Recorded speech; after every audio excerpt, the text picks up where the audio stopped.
This is a split unit hydraulic crimper. It is intended to crimp aluminium and copper connectors on cables.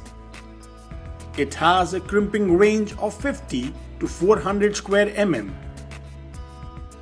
The demo is performed on a 400 mm thick cable. The rotating knob is first rotated in clockwise direction. An appropriate die is placed in the hydraulic pump.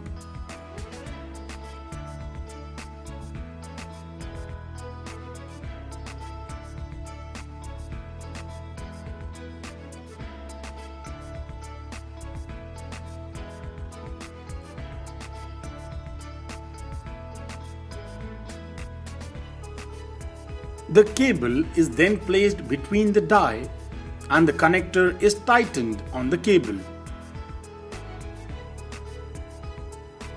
The rotating knob is rotated in anti-clockwise direction to release the cable.